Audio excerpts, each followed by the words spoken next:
نماز تراویح سرے سے کوئی نماز ہی نہیں ہے ہی نہیں. کیا مطلب؟ سرے سے کوئی نماز ہی نہیں ہے. اب ذرا تفصیل سنیے. ہمارے دین میں 5 نمازیں شب و روز میں فرض کی گئی ہیں ہر مسلمان پر. یعنی 2 رکعتیں فجر کے وقت، 4 ظہر کے وقت، 4 عصر کے وقت، 3 مغرب کے وقت، 4 عشاء کے وقت. یہ ہر مسلمان پر فرض ہے. اتنی عبادت اس نے کرنی ہے، خدا کے حضور میں حاضر ہونا ہے. یہ اللہ تعالیٰ کے ساتھ ہمارے تعلق کا تقاضا ہے. الحمدللہ رب العالمین والصلاة والسلام علی سید الانبیاء والمرسلین اما بعد فاعوذ باللہ من الشیطان الرجیم بسم اللہ الرحمن الرحیم. نماز تراویح سنت موقدہ ہے اور جماعت کے ساتھ نماز تراویح پڑھنا یہ سنت موقدہ کفایہ ہے دلائل کی روشنی میں. بحمد اللہ تعالی شروع سے لے کر آج تک مسلمانوں کا یہ عمل چلا آ رہا ہے کہ رمضان المبارک کے مہینے کے اندر اہل ایمان اہل اسلام رات کو نماز تراویح جماعت کے ساتھ ادا کرتے ہیں اور مسلمانوں کا یہ عمل بحمد اللہ تعالی آج تک جاری و ساری ہے. لیکن بعض لوگ اہل ایمان کے ذہنوں میں وسوسہ ڈالنے کے لیے کچھ شکوک و شبہات ڈالنے کی کوشش کرتے رہتے ہیں. کچھ لوگ کہتے ہیں جی نماز تراویح تو سنت سے ثابت نہیں ہے، یہ تو ایسی نماز ہے جس کا قرآن و سنت کے اندر کوئی ثبوت ہی نہیں ہے. کچھ لوگ الگ سے راگ الاپتے ہیں، وہ کہتے ہیں کہ نماز تراویح یہ اس کا سنت سے ثبوت نہیں ہے اور یہ بدعت ہے، یہ حضرت عمر نے جاری کیا، حضرت عمر نے اپنی طرف سے یہ طریقہ نکالا ہے، اس کا سنت سے کوئی ثبوت نہیں ہے. اور بعض لوگ یہ کہتے ہیں کہ نماز تراویح بس نفل نماز ہے، آپ پڑھ لیں تو ٹھیک ہے، نہ پڑھ دو کوئی حرج نہیں ہے. اور طرح طرح کی بولی بولتے ہیں، جبکہ دلائل کی روشنی میں نماز تراویح سنت موقدہ اور جماعت کے ساتھ ادا کرنا سنت موقدہ کفایہ ہے. نبی پاک صلی اللہ علیہ وآلہ وسلم نے نماز تراویح خود ادا کی، جماعت کے ساتھ ادا کی، پھر خلفائے راشدین اور پھر امت کا عمل چلا رہا ہے. اہل سنت کی کتابوں سے اور اہل تشریع کی کتابوں سے بھی نبی پاک علیہ الصلوۃ والسلام کی سنت ہونا ثابت ہوتا ہے. صحیح بخاری کے اندر امام بخاری رحمۃ اللہ علیہ صحیح بخاری میں 2012 نمبر حدیث لے کے سیدہ عائشہ صدیقہ رضی اللہ تعالی عنہا سے وہ فرماتی ہیں کہ نبی پاک صلی اللہ علیہ وآلہ وسلم ایک رات مسجد میں تشریف لائے تو صحابہ اکرام علیہ رضوان کے ساتھ آپ نے جماعت کے ساتھ نماز تراویح ادا فرمائی. پھر دوسری رات بھی نبی پاک علیہ الصلوۃ والسلام تشریف لائے، جماعت کے ساتھ ادا فرمائی. تیسری رات رسول اللہ صلی اللہ علیہ وآلہ وسلم نے جماعت کے ساتھ نماز تراویح ادا فرمائی اور کثرت کے ساتھ صحابہ مسجد میں جمع ہوئے تھے.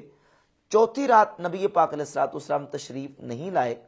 حتیٰ کہ فجر کی نماز کے وقت آپ مسجد میں آئے اور فجر کی نماز کے بعد آپ علیہ الصلوۃ والسلام نے صحابہ کرام علیہ رضوان سے خطاب فرمایا اور فرمایا کہ تمہارا یہاں جمع ہونا مجھ پر مخفی نہیں تھا، لیکن میں یہاں جماعت کے ساتھ نماز پڑھانے کے لیے اس لیے نہیں آیا، انی خشیت ان تفرض علیکم، مجھے خدشہ تھا کہ تمہارے اوپر یہ فرض نہ کر دی جائے اور پھر تم اس کو ادا کرنے سے عاجز آ جاؤ. پھر رسول اللہ صلی اللہ علیہ وآلہ وسلم نے اس کے بعد آپ علیہ الصلوۃ والسلام نے نماز تراویح صحابہ کو جماعت کے ساتھ نہیں پڑھائی. 3 دن یعنی 3 راتیں آپ علیہ الصلوۃ والسلام نے جماعت کے ساتھ نماز تراویح پڑھائی جماعت کے ساتھ،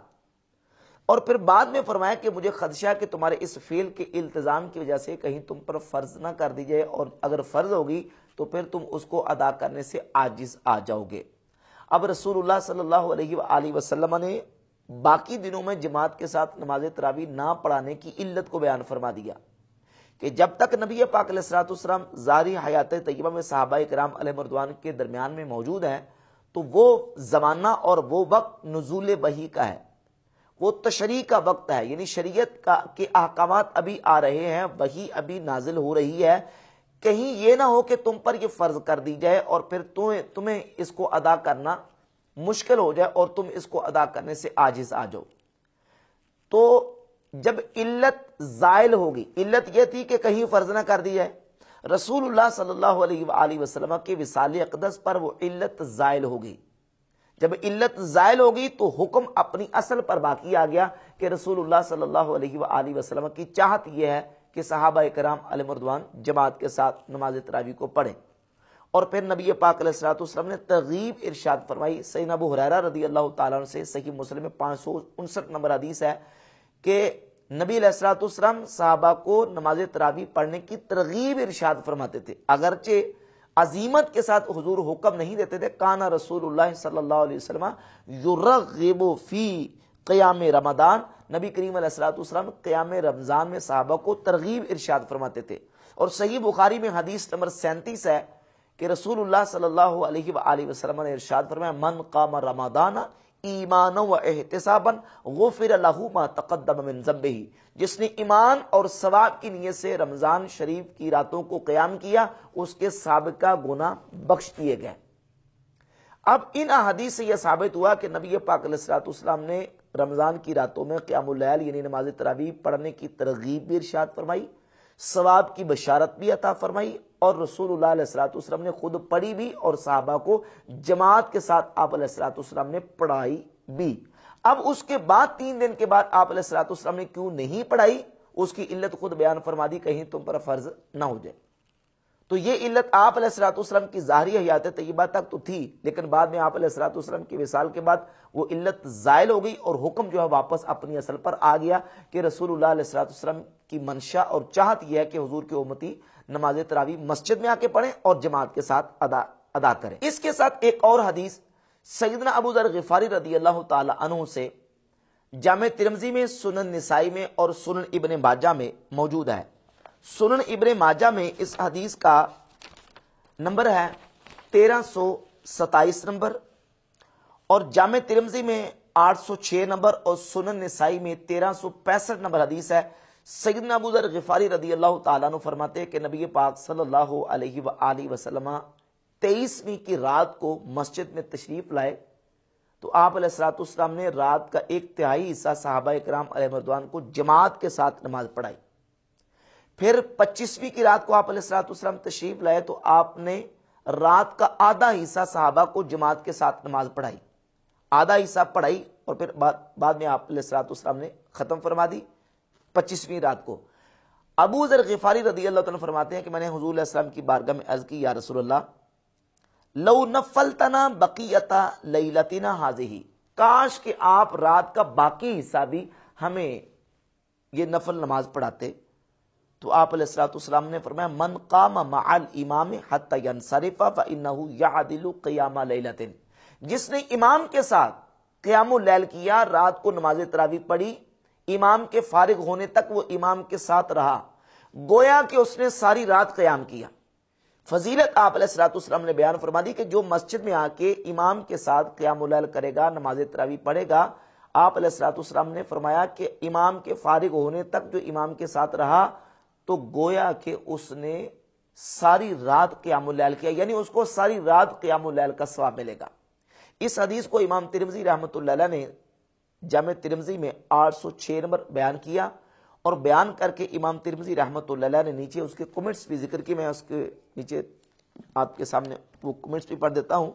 فرماتے اکثر اہل العلم علی ما روی عن عمر وعلی وغیرہما من اصحاب نبی صلی اللہ علیہ وآلہ وسلم 20 رکعتا، اکثر اہل علم حضرت مولا علی اور حضرت سیدنا عمر فاروق رضی اللہ تعالیٰ عنہ کی سے جو روایت کیا گیا اس کے مطابق اکثر اہل علم کا عمل یہ ہے کہ وہ 20 رکعات نماز تراویح پڑھتے ہیں۔ وہ قول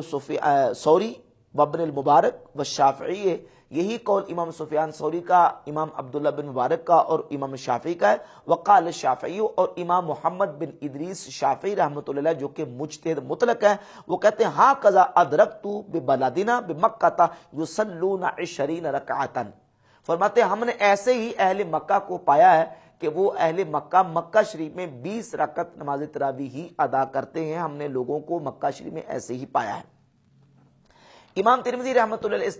حدیث کو جامع ترمذی میں لے کے آئے، سنن ابن ماجہ میں، سنن نسائی میں موجود ہے، اور اسی مضمون کی ایک حدیث امام حاکم اپنی المستدرک الصحیحین میں 1608 نمبر حدیث سیدنا نعمان ابن بشیر رضی اللہ تعالیٰ عنہ سے لے کے آئے۔ وہ فرماتے ہیں کہ نبی پاک صلی اللہ علیہ وآلہ وسلم مسجد میں آئے، 23ویں رات کو آپ علیہ الصلوۃ والسلام نے 1/3 نماز پڑھائی، پھر 25ویں کی رات کو آئے تو آپ نے آدھی رات نماز پڑھائی، پھر نبی پاک علیہ الصلوۃ والسلام 27ویں کی رات کو آئے تو آپ صلی اللہ علیہ وآلہ وسلم نے لوگوں کو نماز پڑھائی، اتنی لمبی نماز پڑھائی، ظننا اللہ ندرک الفلاح، ہمیں یہ گمان ہوا کہ ہم اپنی فلاح کو نہ ہو سکتا کہ ہم اپنی فلاح کو نہ پا سکیں، یعنی سحری کو اتنی لمبی آپ علیہ الصلوۃ والسلام نے نماز پڑھائی کہ ہمیں خدشہ ہوا کہ ہم فلاح کو نہیں پا سکیں گے۔ کہتے ہیں کہ کننا نسمیہ الفلاح، ہم اس کو فلاح کہتے ہیں، وانتم تسمون السحور، تم اس کو سحور کہتے ہو، یعنی سحری کہتے ہو، ہم اس کو فلاح کہتے ہیں۔ تو اس حدیث کے بعد امام حاکم نے نیچے تبصرہ کیا، فرماتے ہیں فی الدلیل، فرماتے ہیں فیہ الدلیل الواضح ان صلاۃ التراویح فی مساجد المسلمین سنت مسنونۃ، اس حدیث میں واضح دلیل ہے کہ مسلمانوں کی مساجد میں نماز تراویح یہ سنت مسنونہ ہے۔ وقد کان علی بن ابی طالب یحث عمر رضی اللہ عنہما علی اقامت هذه السنت الی ان قامها، حضرت مولا علی رضی اللہ تعالیٰ عنہ عمر ابن خطاب رضی اللہ تعالیٰ عنہ کو ابارتے تھے کہ وہ لوگوں کو نماز تراویح جماعت کے ساتھ پڑھنے کا حکم دے، حتیٰ کہ حضرت عمر رضی اللہ تعالیٰ عنہ نے اس کو قائم کیا۔ مولا علی رضی اللہ تعالیٰ عنہ ابارتے تھے حضرت عمر کو کہ آپ لوگوں کو حکم دیں کہ لوگ جماعت کے ساتھ نماز تراویح پڑھیں۔ تو پھر سیدنا عمر فاروق رضی اللہ تعالیٰ عنہ نے یہ عمل کیا۔ صحیح بخاری کے اندر 2010 نمبر حدیث ہے، عبد الرحمن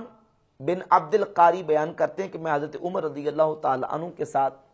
ایک رات مسجد کی طرف نکلا۔ حضرت عمر رضی اللہ تعالیٰ عنہ رمضان کی راتوں میں جب مسجد میں پہنچے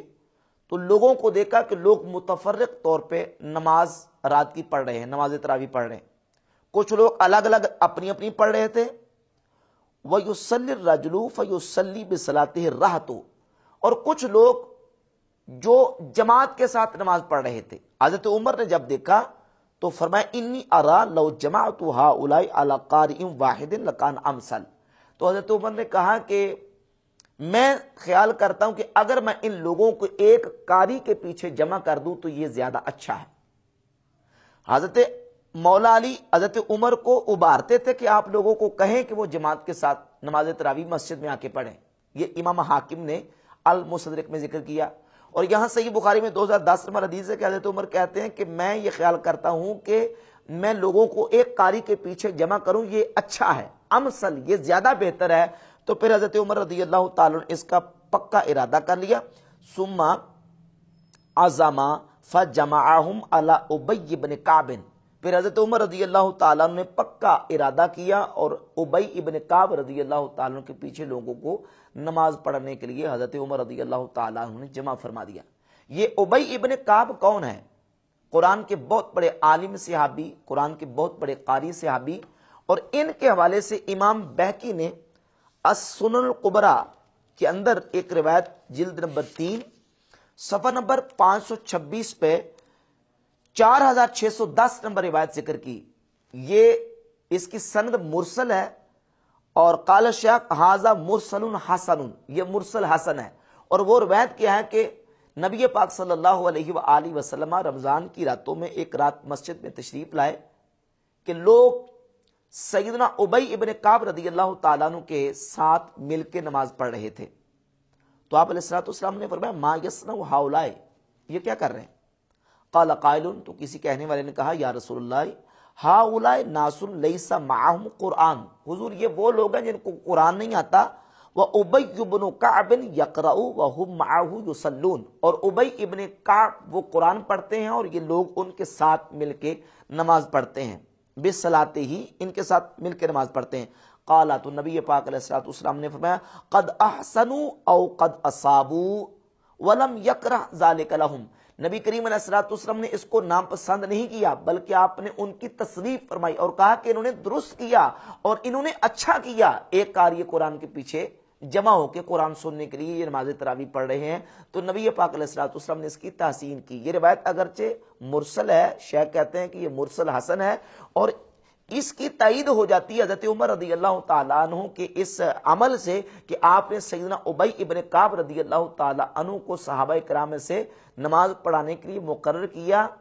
اس کی ایک وجہ اور قرینہ یہ ثابت ہوتا ہے کہ حضرت عمر رضی اللہ تعالیٰ عنہ کو پتا تھا کہ نبی پاک علیہ الصلوۃ والسلام نے حضرت ابی ابن کعب رضی اللہ تعالیٰ عنہ کی اس امامت کو پسند کیا، اچھا خیال کیا، جس سے سیدنا عمر رضی اللہ تعالیٰ عنہ نے حضرت ابی ابن کعب کو لوگوں کو کا قاری بنا کے ان کو جو ہے وہ نماز تراویح پڑھانے کے لیے آپ نے امام مقرر فرمایا۔ تو ان احادیث کی بات بالکل واضح ہوتی ہے کہ رسول اللہ صلی اللہ علیہ وآلہ وسلم کی خود سنت ہے کہ آپ علیہ الصلوۃ والسلام نے جماعت کے ساتھ صحابہ علیہ رضوان کو نماز تراویح پڑھائی۔ اور اہل تشیع کی معروف اور مشہور کتابوں کے اندر بھی نماز تراویح کے حوالے سے احادیث اور روایات موجود ہیں۔ سرفہرست الفروع من الکافی کے اندر روایت موجود ہے، یہ الاستبصار ہے، یہ تہذیب الاحکام ہے، اور یہ من لا یحذر الفقیہ، ان تمام کتابوں کے اندر جو ہے نا وہ احادیث اور روایت موجود ہے۔ بالخصوص الفروع من الکافی کے اندر یہ روایت موجود ہے امام جعفر الصادق رضی اللہ تعالی عنہ سے، روایت نمبر 6584، الفروع من الکافی جلد نمبر 4 ابواب السفر ہے۔ بابو ما یزاد من الصلاۃ فی شہر رمضان، رمضان کے مہینے میں رات کی جو عبادت ہے وہ زیادہ کون سی کی جائے؟ تو 6584 نمبر روایت الفروع من الکافی کے اندر ابو جعفر محمد بن یعقوب الکلینی لے کے ہے کہ سیدنا امام جعفر الصادق رضی اللہ تعالیٰ عنہ فرماتے ہیں کانا رسول اللہ صلی اللہ علیہ وآلہ وسلم یزید فی صلاۃ فی شہر رمضان، نبی پاک علیہ الصلوۃ والسلام رمضان شریف کے مہینے میں اپنی رمضان کی راتوں میں عبادت حضور نماز میں اضافہ کرتے تھے۔ اذا صلی العتمۃ صلی بعدہا، جب عشاء کی نماز ہو جاتی تو آپ علیہ الصلوۃ والسلام اس کے بعد نماز پڑھتے۔ فیقوم الناس خلفہ، تو لوگ نبی پاک علیہ الصلوۃ والسلام کے پیچھے نماز پڑھا کرتے تھے، یعنی حضور جماعت کرواتے تھے اور جماعت کے ساتھ صحابہ نبی پاک علیہ الصلوۃ والسلام کے ساتھ نماز پڑھا کرتے تھے۔ یہ الفروع من الکافی کی روایت ہے، اور یہ ملا باقر مجلسی کی میرات العقول ہے، جلد نمبر 16 اور جلد نمبر 16 کے صفحہ نمبر 378 پہ ملا باقر مجلسی نے الفروع من الکافی کی اسی روایت کے بارے میں کہا کہ الحدیث ثانی صحیح، یہ حدیث صحیح ہے کہ نبی پاک صلی اللہ علیہ وآلہ وسلم رمضان کی راتوں میں نماز صحابہ کو جماعت کے ساتھ نماز تراویح پڑھایا کرتے تھے۔ سنی شیعہ دونوں کتابوں سے بحمد اللہ تعالیٰ یہ ثابت ہوتا ہے کہ نبی پاک علیہ الصلوۃ والسلام نے نماز تراویح جماعت کے ساتھ صحابہ کو پڑھائی۔ پھر حضرت عمر فاروق رضی اللہ تعالیٰ کے دور خلافت میں ایک قاری قرآن کے پیچھے حضرت عمر نے صحابہ کو جمع کیا، اور پھر حضرت عثمان غنی کے دور میں بھی ایسا رہا، مولا علی رضی اللہ عنہ کے دور میں ایسا چلتا رہا، اور آج تک امت کا یہ تعامل ہے کہ نماز تراویح مسجد کے اندر جماعت کے ساتھ پڑھی جاتی ہے۔ اب سنت موقدہ کے حوالے سے یہ بات سمجھ لیں کہ جب ہم سنت کی بات کرتے ہیں تو نبی پاک علیہ الصلوۃ والسلام کی سنت 3 طرح کی، سنت قولی، سنت فعلی، سنت تقریری۔ سنت فعلی یعنی نبی پاک علیہ الصلوۃ والسلام نے خود عمل کیا مواظبت اور دوام کے ساتھ، یا رسول اللہ صلی اللہ علیہ وآلہ وسلم کے سامنے کوئی کام کیا گیا تو آپ علیہ الصلوۃ والسلام نے اس پر تنقید نہیں کی، بلکہ یا تو اس کی تصویر کی یا آپ علیہ الصلوۃ والسلام نے خاموشی کا اظہار کیا، یہ سنت تقریری ہے۔ اور سنت قولی یہ ہے کہ رسول اللہ صلی اللہ علیہ وآلہ وسلم نے کسی کام کے کرنے کا حکم دیا۔ اب اللہ کے نبی علیہ الصلوۃ والسلام سے فعلاً بھی ثابت ہے کہ آپ نے تراویح کی نماز پڑھی، جماعت بھی کروائی، اور قولاً اس طرح ثابت ہے جب خلفائے راشدین کی یہ سنت ثابت ٹھہری تو نبی علیہ الصلوۃ والسلام نے خلفائے راشدین کے بارے میں ارشاد فرمایا۔ سنن ابی داؤد کے اندر یہ حدیث ہے، رسول اللہ صلی اللہ علیہ وآلہ وسلم نے ارشاد فرمایا، سنن ابی داؤد میں 4607 نمبر اور جامع ترمذی میں 2676 نمبر حدیث ہے، علیکم بسنتی وسنت الخلفاء المہدیین الراشدین، تم پر میری سنت اور میرے خلفائے مہدیین الراشدین کی سنت لازم ہے۔ نبی علیہ الصلوۃ والسلام نے اپنی سنت کو بھی اپنی امت پر لازم کر دیا،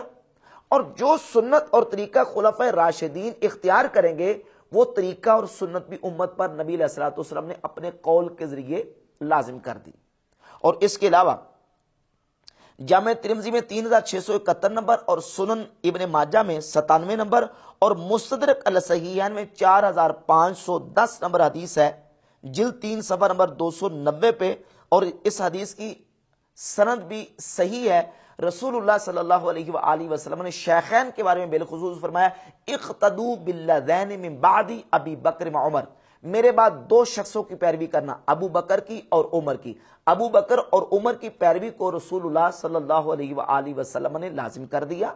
علیکم بسنتی و سنت الخلفاء المہدیین الراشدین، حدیث سے خلفاء راشدین کی سنت بھی امت پر لازم ہے۔ تو نبی علیہ الصلوۃ والسلام کے اس قول اور حضور کے فرمان کی وجہ سے جو عمل خلفاء راشدین اختیار کریں گے امت پر وہ